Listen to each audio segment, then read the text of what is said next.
Our next topic is product strategy, and this is a combination of chapter 10 and 11. I've basically put both the chapters together, whatever I thought is important that we should discuss.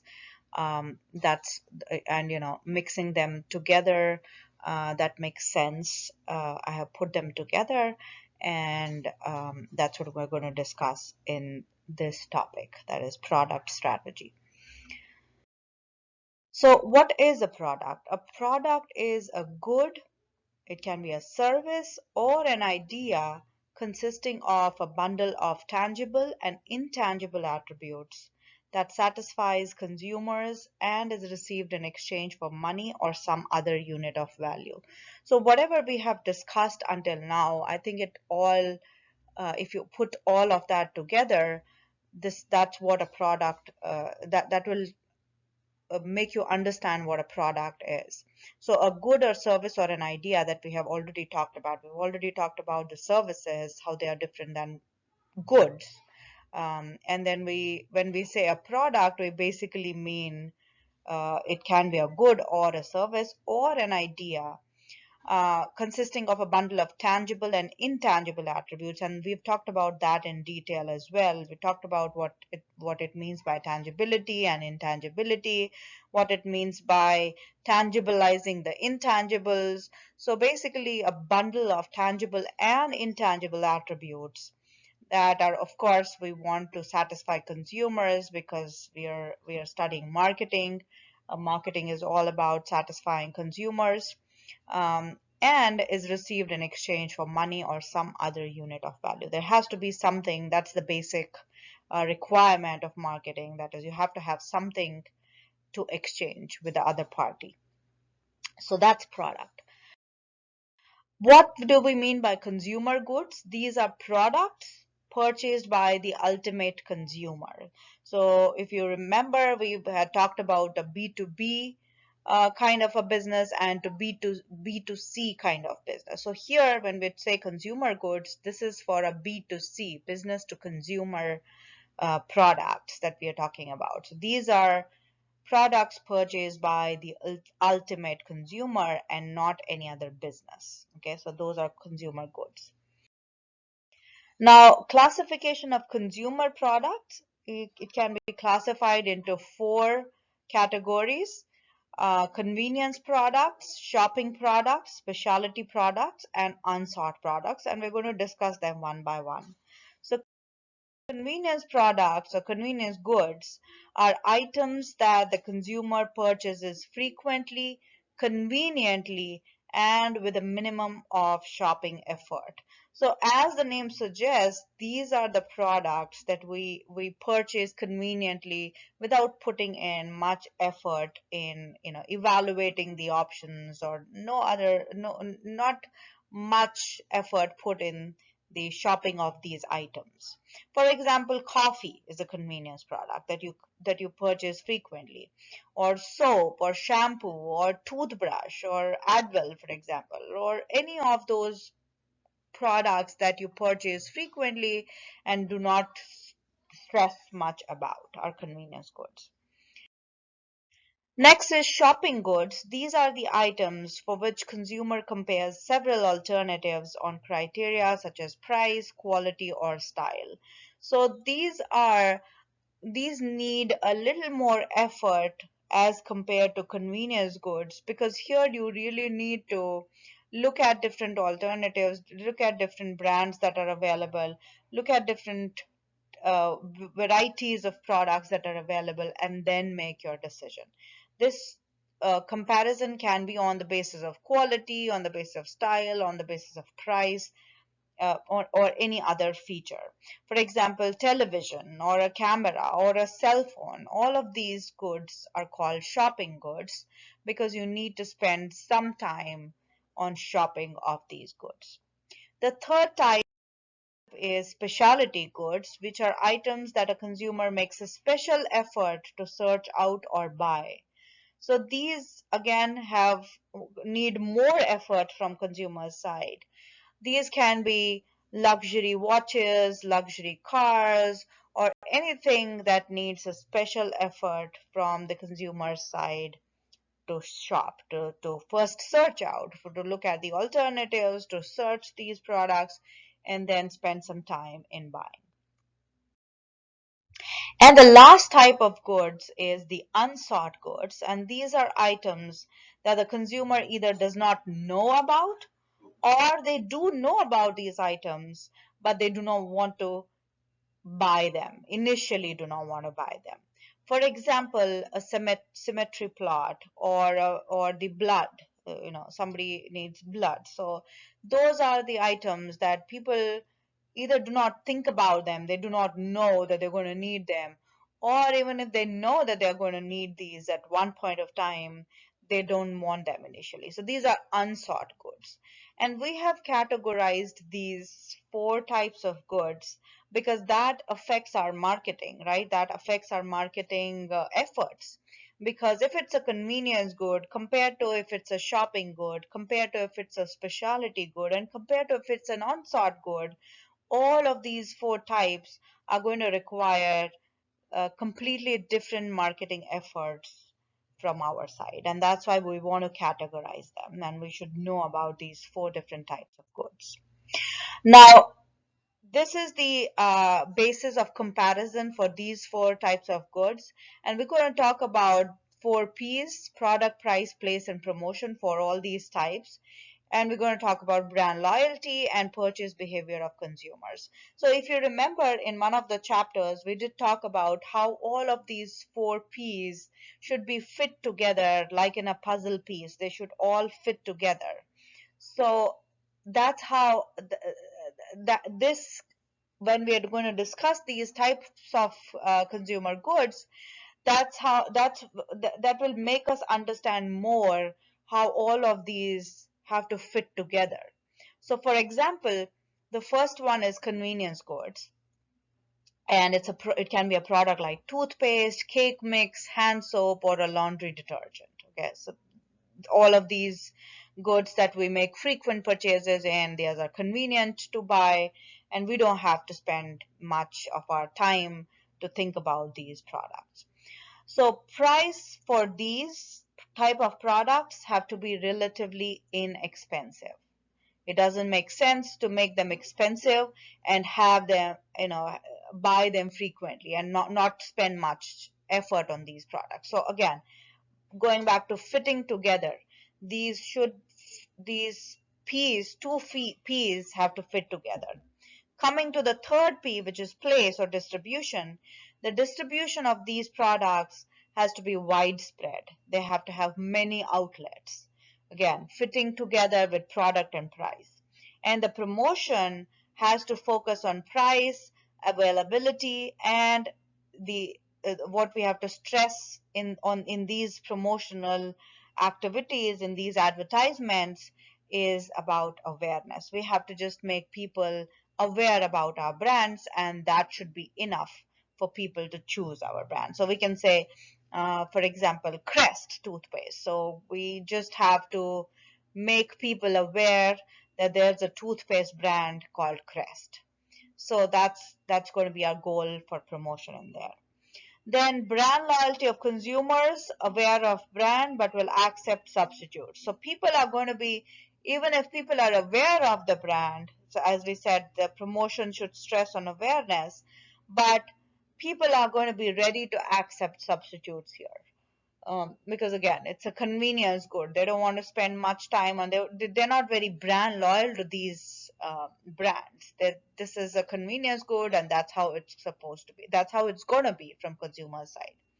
Purchase behavior of consumers, it's frequent purchases, little time and effort spent shopping. Next is shopping goods. These can be cameras, TVs, briefcases, clothing, etc. Price is fairly expensive as compared to convenience goods. It's expensive. Place, we have large number of selective outlets. We have large number of outlets, but we have selective outlets for cameras, TVs, clothing. What these shopping goods, we cannot have them everywhere. You cannot have them everywhere and anywhere, but at the same time you have to have large number of outlets, but these outlets are going to be selective outlets where you're going to offer these or make these products available. Promotion, differentiation from competitors stressed. We don't want to just stay on awareness, but we also want to show that our brand is different than what other competitors are offering in the market. So we need to stress on the differentiations. We need to stress that we are different. You guys should only buy, consumers should only buy our brand. Brand loyalty, prefer specific brands but will accept substitutes. So for cameras and TVs and clothing, you'll see that people generally have their specific choices of brands. But if there are substitutes available, if they see that the substitutes are comparable, they will still accept the substitutes. Purchase behavior is infrequent purchases, needs much comparison shopping time. That's in the definition of shopping goods. Now, specialty goods are the products like Rolls-Royce cars, Rolex watches, etc. All of these luxurious products come under specialty goods. Price is usually very expensive. Place is very limited.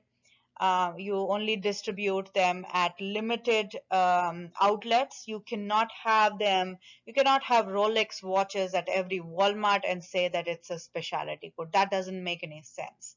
And it costs I don't know, $20,000 and it's available at Walmart. So that it should fit together. All the pieces should fit together.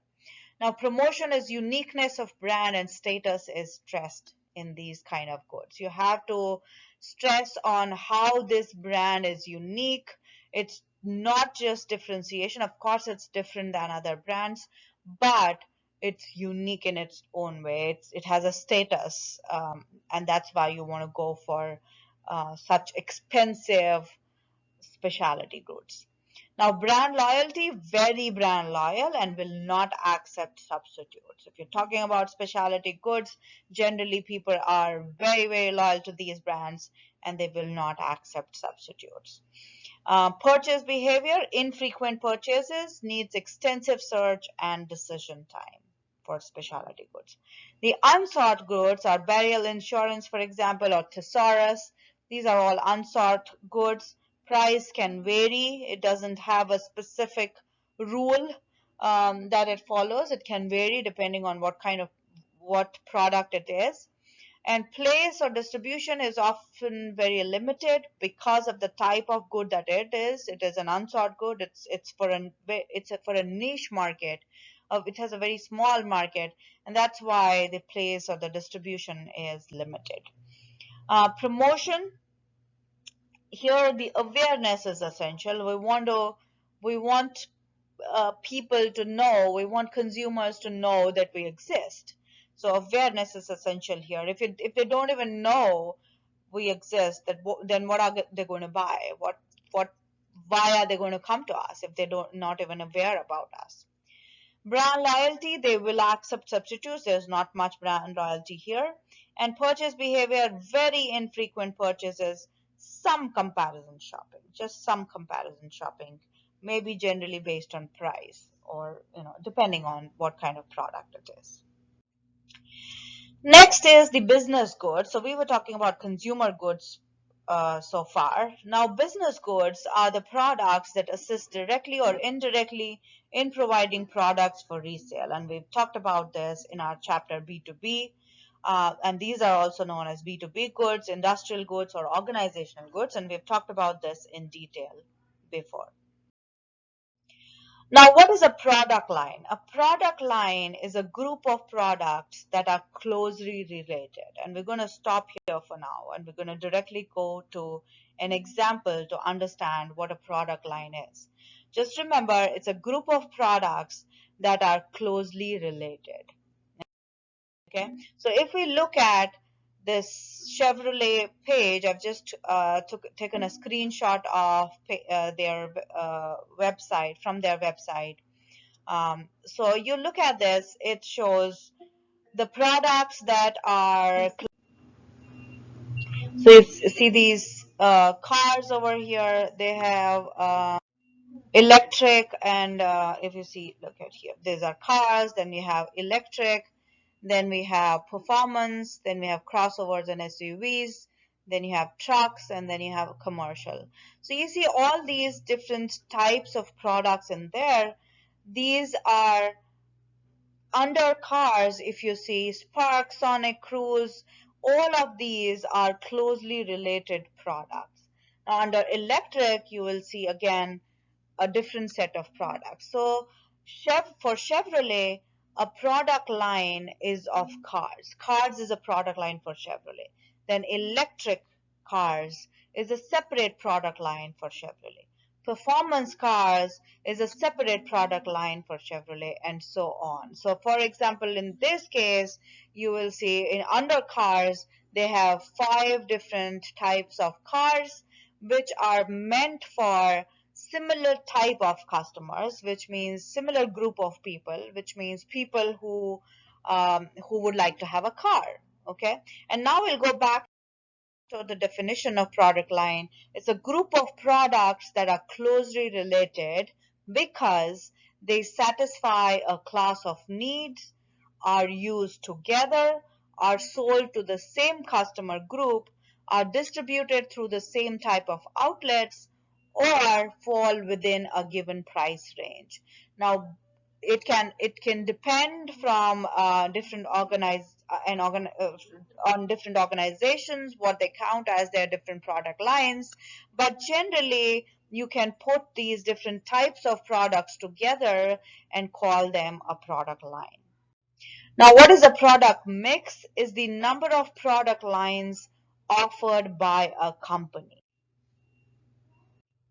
So for example, in this case, you will see all of these um, types of products that Chevrolet is offering is called a product mix. This is the mix of products that they have. They have cars, they have electric cars, they have performance cars, they have crossovers and SUVs, they have trucks, and they have commercial vehicles. So all of these um, make a mix of products that Chevrolet has, and this is called a product mix. Now, we have two in product mix and product lines. We have two different concepts or two different terminologies that we use: product mix breadth and product line depth. So we call them breadth and depth of the product. So breadth is for product mix and depth is for product line. The product mix breadth is the number of product lines that a company has, that an organization has. For example, you can see here for Kellogg's, the product lines that it has is ready to eat cereal, then it has toaster pastries and wholesome portable breakfast snacks, cookies and crackers, natural, organic, and frozen. So all of these are the product lines that Kellogg's has, and this is called the mix of products that Kellogg's has, and this is also called the product mix breadth of Kellogg's. So what is the product mix breadth of Kellogg's is, if you want to count them, if you want to put them in numbers, it's 4. Now, what is a depth or a product line depth is the number of products in the individual product line that Kellogg's has. For example, if you look at the first one that is ready to eat cereal, the product line depth is Kellogg's Cornflakes, All Bran, Apple Jacks, Cocoa Krispies, and so on. So all of these items, all of these products in a particular product line is the depth of that product line. So these are product mix breadth and product line depth of an organization. Now, product line extension is an incremental improvement of an existing product line the company already sells. So you have this is what we saw before in the previous slide. This is the product line of Kellogg's. Now, product line extension will be an improvement. For example, in ready to eat cereal, you have 1, 2, 3, 4, 5, 6, 7, 8, 9, 10, 11 items, 11 products that you're already selling under the ready to eat cereal product line, and now you add, for example, multigrain flakes in there. That's a product line extension. You have made an improvement in an existing product line of Kellogg's. And of course, incremental improvement. And the goal is that you make an improvement. You already have some, but you want to make some improvement in the new one that you offer. So that's product line extension. Next is brand extension, which is putting an established brand name on a new product in an unfamiliar market. So if you already have an established brand name, everybody already knows about your brand, you want to extend that brand name into a new product in an unfamiliar market. For example, if you've heard about Virgin, this company has, and this I've just copy pasted or taken a screenshot from their website. In US, and you can see they are present in all of these other countries, but in US, these are all the industries that they are into. Now, this may not be a very good example of, or rather, I should say, a very good, successful example of brand extension, but this is an example of brand extension. That is, they have a brand, they have an established brand. Everybody has heard about Virgin. What they try to do is they try to extend that brand on different products in different markets, and they've I think Virgin has stretched it too much, and they have extended it on all these unrelated product categories, and it's a separate topic altogether, whether that's a good thing to do or not. But this is an example of brand extension. You can see that they had a brand and they have extended it on different types of products. You can see racing, Virgin Atlantic, Virgin Australia, casinos, Earth Challenge, hotels, um, all of these, vacations, wines. They have extended their brand name on all of these different product categories. Now, why do products and services succeed or fail? So we're going to just discuss one by one, why do these products or services either work or they do not work? And probably we don't even know about the ones that do not work, because they did not work, they failed. So this is going to give us an idea of why these new products and services succeed or fail, and this will give us some idea about if we are going to come up with a new product tomorrow, then what is it that we should keep in mind. So insignificant point of differences will make a product or service fail. If there is no difference in the products that are already existing, and remember we're talking about products here, not brands. So and we will talk about products and brands both, but right now let's concentrate on products. So we are talking about coming up with a new product. If you're coming up with a completely new product, like for example, Alexa was a completely new product, then if there is no significant difference between what we already had and what they came up with, then it would have failed. But clearly there was a significant difference, and there is a significant difference between what all products we had and what Amazon came up with, and that's why it did not fail, it succeeded. It's the same with brands.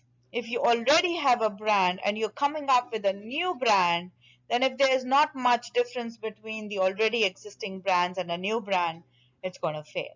So in order for it to be successful, there has to be a significant point of difference between the existing products or brands and the new one that you're coming up with.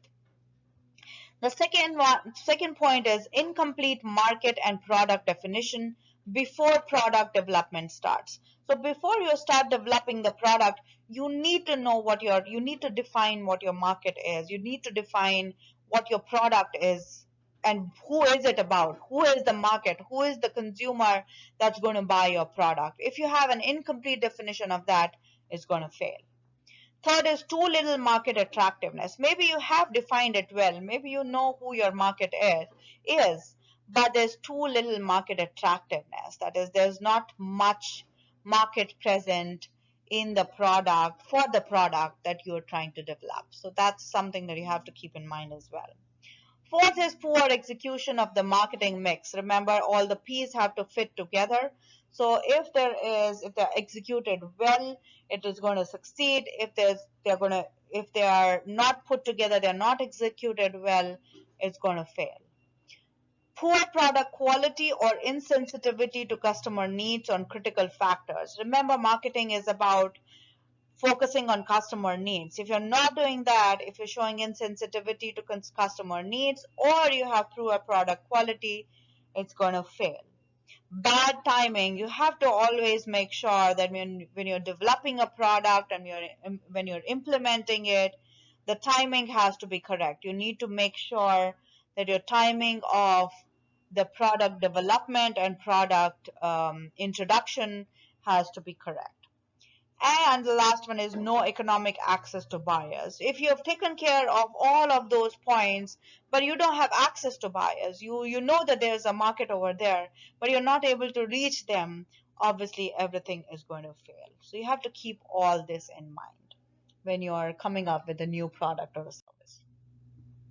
Now, this is new product development process. So when you're trying to develop a completely new product, not a new brand, but a new product, then this is the process you have to follow. Number one is new product strategy development, which is basically the previous slide that we were talking about. You have to develop a strategy. You have to first think about your market, what's going to be your product about, are you going to be able to access your market or not, and all of those points that we talked about. So develop a strategy. Before starting anything else, develop a strategy. Second is idea generation. So you think about different ideas that you can come up with for the defined market or for the defined group of people that you want to offer that product to. So think of different ideas of product that you can offer. Next, screen and evaluate the ideas that you have come up with. You're going to come up with 4 or 5 ideas, let's say, and then you're going to screen them out. Or ideal actually is coming up with 100 ideas. You come up with 100 different ideas and then screen them out. You just say, no, this is not going to work, that's not going to work, and you just screen them out and evaluate different options that you are left with. Next is conduct a business analysis, which basically means that you have to see that whether this final idea that you have come up with, does it fit with your mission and your vision. You also need to look at your financial projections, your costs of research and development, for example, your cost of production, your cost of marketing. See if you're going to meet your when are you going to break even, and conduct all of that analysis. That how much money do you need, is it will you be able to break even in certain amount of period of time or not. So conduct all of that detailed analysis.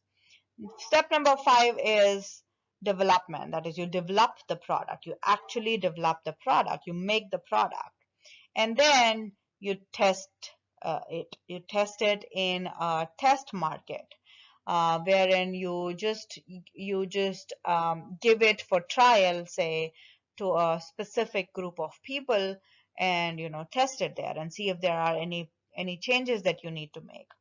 And then the last step is to commercialize, which is to just commercialize it to everyone that's in your target market.